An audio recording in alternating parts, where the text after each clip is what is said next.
TomoNews presents real-life ghost stories.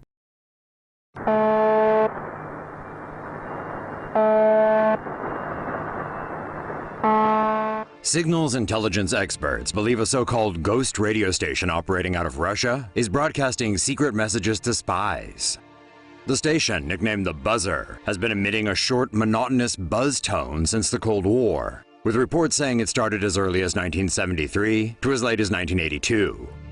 No one has ever admitted to running the station, which has spawned a number of conspiracy theories, including that it's staffed by ghosts.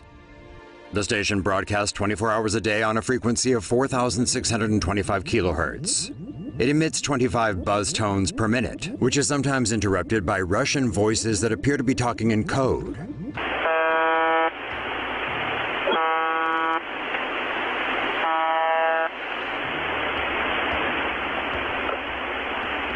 УЗБ-76, УЗБ-76, 93, 882, на имена, 74, 14, 35, 74. Up till 2010, the station officially identified itself as UVB-76, but then switched to MDZHB, which stands for Михаил, Дмитрий, Женя, Борис. Михаил, Дмитрий, Женя, Борис. Like all international radio stations, the Buzzer broadcasts shortwave signals that can travel for thousands of miles and be received all over the world.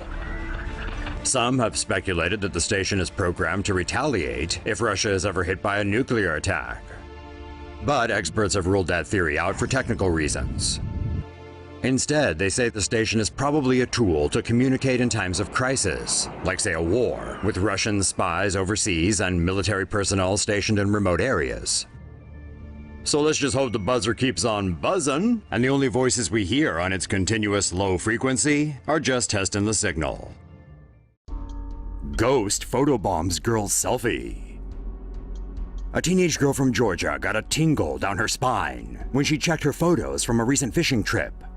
According to a post by her mom on Facebook, 13-year-old Haley Ogletree was taking a selfie last week when she was photobombed by a ghost. That's him, right there. Haley and her brother Colton had gone fishing with their grandparents to celebrate the boy's birthday. According to their mom, Colton caught the biggest fish like ever, so maybe the ghost was happy for him. Seems like the photobomb phantom appeared when Colton was packing the fishing tackle box back in the truck. Haley's mom said her son didn't notice anyone standing there and there was no other people around that day, so there couldn't possibly be any other explanation for how the man appeared in the photo. Could there? The photo has been shared thousands of times online and picked up by media around the world, but it's garnered divided opinions.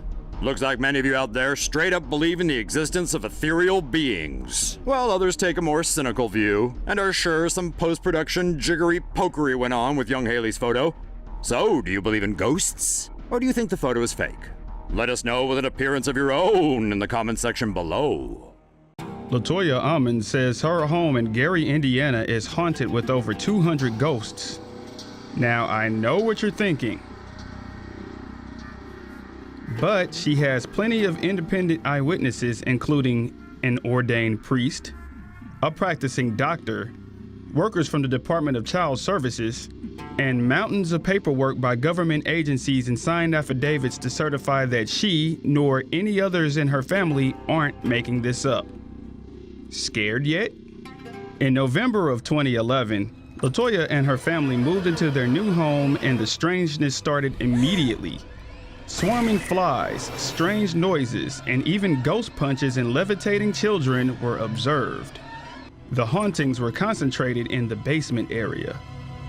That's when Latoya organized an exorcism. Yeah, something like this, I'd imagine. But actually, according to the official statements given by the aforementioned people present, it was more like this. And this isn't where the story ends either. When both DCS and police visited the homes themselves, they also experienced some paranormal activity. As you can imagine, most people think Latoya is just talking nonsense. Her children were forced into foster care and are officially listed as delusional. One psychologist recommends LaToya be assessed to determine whether or not, and I'm quoting now, her religious beliefs are masking her own shortcomings. Still, police and DCS officials continue to investigate the house. They're here. Her imaginary friend will scare the living daylights out of you. It's normal for kids to have imaginary friends, it's part of our childhoods. But maybe not this kind of imaginary friend. This story was picked up by women's magazine Oh Comely when they asked kids to illustrate and write about their imaginary friends. A girl named Ruby drew a picture of her imaginary friend Grateful, who has yellow eyelashes so she can see in the dark, and she has 2 babies in her belly. Huh, okay. Ruby said Grateful only visits her at night, which at first she was quite afraid of. Then, as Ruby got to know her special friend more, she began to enjoy the time they spent together. However, what's terrifying is the fact that Ruby said her imaginary friend is 14 years old, but can never have a birthday. Well, we don't know what that means, but it sounds ominous and curse-related. Twitter user Natalie Morales tweeted the picture of the drawing with the caption, "Ruby, you have a ghost. This is straight up terrifying." And the Twitterverse agreed, as the post instantly went viral and was retweeted more than 26,000 times. So, who wants a visit from Ruby's imaginary friend tonight? Photo shows soul leaving crash victim's body.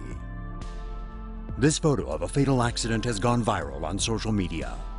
Saul Vasquez of Mount Sterling, Kentucky, posted the photo on Facebook writing, "Zoom in and pay attention to the shadow just off the top of the state trooper hat. All I can say is I hope everyone involved is okay." The photo was taken on July 12th in Kentucky, off a service highway. A motorcyclist was in a single vehicle crash on the highway. When police and emergency vehicles arrived on scene, Vasquez was driving by in another vehicle. Vasquez, who has since been said to be blessed with a sixth sense-like vision, snapped the photo, catching sight of what looks like the motorcyclist's soul leaving his body. Did you see the soul?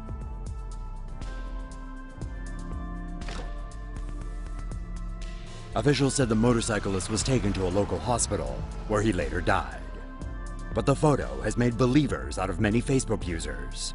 One commented, "God is real." Another said, "Simply amazing." And when a doubter suggested the soul was really just a part of the tree branches and leaves, believers chastised him. One user said, "You can clearly see a human silhouette." Another said, "The camera can catch what your eyes cannot." But if the motorcyclist didn't die until he was in the hospital, perhaps it wasn't his soul that was caught on camera? Haunted doll attacks couple, gets sold on eBay and strikes again. Do you believe in curses and ghosts? How about demonic spirits taking over human hosts? If you do happen to take reported incidents of paranormal activity to heart, you might want to grab your Ghostbuster Proton packs, because the series of eerie events that have been following a seemingly harmless-looking China doll in the UK are freaking people out left and right. Debbie Merrick purchased the doll back in late June from a secondhand store for £5, but she apparently had no idea what she bargained for. She and her husband Cameron claimed the doll attacked him in his sleep by leaving mysterious scratch marks on the back of his leg.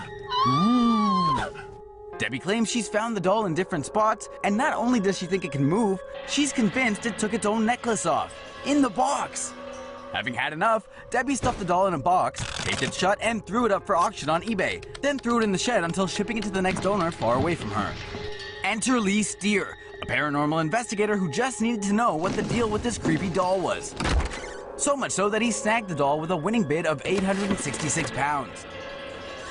A mere 2 days after the doll came into his possession, Lee's father claims he also found scratch marks under his arm that are apparently freakishly similar to the ones on Debbie Merrick's husband's arms. And that's not all. Lee and his parents claim lights in their home have been flickering. Strange noises are becoming more frequent, and things in the house have been turning up, cracked, broken, or just moving on their own. You know, the usual. In any case, do you believe this doll is possessed by some evil spirit? Or does Debbie Merrick really know how to sell junk on eBay? A profit of £861 ain't bad. Quiet Japanese village, home to more dolls than actual villagers. There's something weird happening in the sleepy Japanese mountain hamlet of Nagoro. Deaths, a declining national birth rate, and depopulation have seen countryside communities like this one wither. For years, the young have been abandoning villages like Nagoro, heading to the cities in search of better job opportunities, acutely aware of whatever dreams they have will surely fade and die were they to remain. But dreams often give way to the cruel realities of life. Some of the young people may turn to a life of prostitution, servicing drunken salarymen doing their best to avoid neurotic wives and emotionally distant children. Today, Nagoro is home to a lonely number of just 35 survivors, those who lack either the means or wish to leave. Their only company, a growing legion of canvas mannequins who outnumber the living 3 to 1. These dolls are the work of Tsukimi Aono, a 65-year-old woman who has returned to Nagoro to care for her elderly father, having moved to Osaka decades ago. Tsukimi is one of the town's youngest residents. They bring back memories, she says, of the scarecrows which leer at visitors from unchanging vantage points, their dead eyes seeing your every move, their strange, unnatural poses making you feel ill at ease. That old lady used to come and chat and drink tea. That old man used to love to drink sake and tell stories. It reminds me of the old times, when they were still alive and well. There is little sign Nagoro's population will ever be replenished. It is a museum, honoring a better time when towns like it buzzed with activity. Elderly woman gets lost in the wilderness and says an old couple kept her company. You drink water only. I drank from a brook. 2 old women out there talked and comforted me. God's blessed me. This 80-year-old woman surnamed Wu went to a leisure park in Hualien with her family on June 28th. Security camera footage shows Wu after she finished using the bathroom. She then walks away with a zoned-out look, seemingly in search of something. Wu later told medical professionals that after being lost for a while, she encountered a girl in a red dress, holding a red umbrella. The girl guided her towards the brook, where Wu stayed for 4 days. Wu rested when she was tired and drank from the brook when thirsty. She also chatted with an old couple who seemed to come from nowhere during the evenings. After searching for 90 hours, police finally found the missing woman. The lane's cut out there. You either have to wade into the water or hike through the ridgeline. It's not a regular path that people would normally take. This is beyond even a young person's physical capability. The old couple told her jokes and encouraged her to stay strong. Who exactly is the red girl Wu referred to? The spirit of the mountains. Could the old couple be the god and goddess of land? No, they are spirits that have come to her rescue, answering to her family's prayers. It's possible that they were the result of her optical and auditory hallucinations. Well, no matter what really happened to Mrs. Wu, we are glad she returned home safe and sound. Swiss scientists able to offer lab-grown ghosts now. Ever had a ghostly feeling that someone was watching you? Swiss scientists now say that ghostly feelings or manifestations are just a trick of the brain when it loses track of the body's location. This may occur due to stress or other factors. Researchers discussed the case of Reinhold Messner, a high-altitude mountaineer who felt the presence of a third, non-existent hiker during his descent from the Himalayas mountains. At the time, Messner was exhausted, freezing, and oxygen-deprived. He claimed he could sense the presence of a third hiker just to his right, out of his line of sight during the descent. The Swiss researchers built a robot which could be controlled by participants. These movements were then relayed to a slave robot which could touch volunteers on their back. 12 volunteers were blindfolded and asked to move the robot. It was only when scientists delayed the movements of the second robot by only 500 milliseconds, volunteers would begin to feel another presence in the room. Some said they could feel up to 4 different presents, and 2 volunteers were so creeped out that they asked to stop the test. Prior to the test, the scientists had tested 12 individuals who suffered from neurological disorders, as well as ghostly apparitions. All 12 showed disturbances in 3 parts of their brain: the insular cortex, the parietal frontal cortex, and the temporoparietal cortex. These sections of the brain control movement, self-awareness, and spatial awareness.